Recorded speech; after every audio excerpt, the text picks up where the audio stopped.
Знаешь, есть такое выражение «человек задним умом крепок». Это обычно говорят тогда, когда вот, например, у тебя какая-то беседа, ты не можешь найти ответ, а потом, когда уже беседа закончилась, ты говоришь себе: вот черт, а я же мог сказать вот так, и это было бы здорово. Еще говорят, что самая умная мысль приходит на лестнице, когда уже, значит, тебя проводили. Мне кажется, что россияне, для того, чтобы нам с тобой и зрителям напомнить, что россияне, в общем, они разные, давай вспомним перестройку, когда вдруг изменилась вся страна. Ну, Потом тогда, она опять тогда изменилась. менялся СССР в целом, тогда еще была Балтия, Украина. Еще раз, вот давай скажем так. Некая власть поменялась, да? Не будем сейчас фамилии Мы хорошо называть. помним этот период оба, да. И как-то люди вдруг все сказали, причем все, это было массово, даже в регионах вдруг как-то возникло ощущение какой-то новизны. Нам нужно говорить, даже если люди будут говорить: да нет, Путин самый прекрасный и так далее, на самом деле мы с тобой знаем, что люди так не считают, и что живут они в Российской Федерации так, потому что они не хотят изменений, а хотят стабильности. Все-таки то поколение, которое ходит на выборы, а это люди более старшего поколения, они все-таки ассоциируют 90-е годы и вот это время как... Ты думаешь, до сих пор это у них сидит, да? До сих пор ведется А Путин — это дискуссия. порядок. Путин — это порядок. И, вернее, как? Путин — это не порядок, потому что порядок, ты знаешь, то там преступление, то здесь преступление. Там кого-то убили, здесь кого-то убили. Особенно вот в регионах. Знаешь, в регионах свое понимание порядка. Путин — это вот как Сталин. То есть это человек, мы должны иметь человека, считает россиянин, которому мы могли бы написать в Кремль. И этого человека параметрально мы знаем его возможности. Ну, челом бить, как это раньше. Не так, понимаешь, не все челом бьют. Просто, вот совсем уже, вот когда тяжело... Но русскому человеку это нужно, да. Вот украинец в этом не нуждается. Еще раз, вот мне в эфир, например, вчера позвонила женщина, которая сказала, она из региона украинского, и она сказала, что вот вы понимаете... У нас тут творится безобразие. У нас тут есть лесок, и в нем строят. И я ей задал обычный вопрос. Я говорю: вы обращались к своему депутату?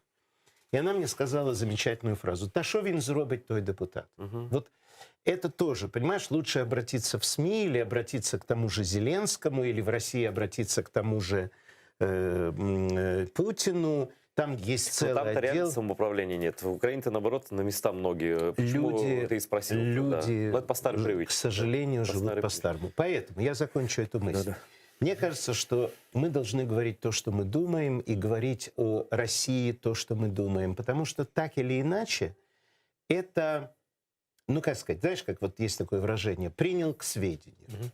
То есть россияне, может быть, они и скажут: да, вот украинцы наши враги. Но все равно они запомнят эту историю. Вот, например, я могу тебе сказать, что очень многие мои знакомые в России сейчас, вот в это время у них дети заканчивают школу, вот сейчас, и они их отправляют за границу. А ну догадайся с 3 раз почему. Понятно почему. Почему? Ну, потому что... Ну, потому что Муждабаев 5 лет назад сказал: уезжайте. Нет, ты это сказал. У них конкретная примитивная история.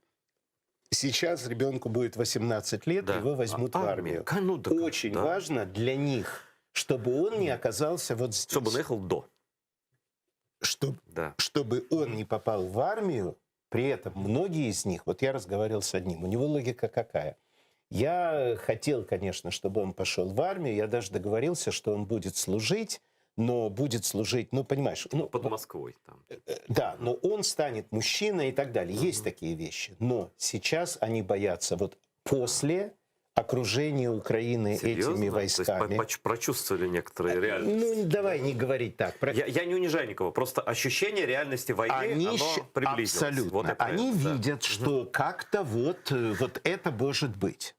А если это начнется, то это и меня коснется. То тот чувак из армии позвонит ему, этому человеку, и скажет: извини, но его забрали, я ничего не могу сделать. Поэтому он отправляется, его снимают с учета, он идет на подготовительные курсы, где-то там по изучению языка, и вряд ли он до 27 лет сюда вернется. Я имею в виду Я об в этом Россию. не знал. Но Да. у тебя более плотные связи с россиянами, и я обязательно должен был задать этот вопрос. Многие спрашивают, говорят, спроси у Гонопольского, ты же с ним общаешься? Я говорю, да, и давно причем.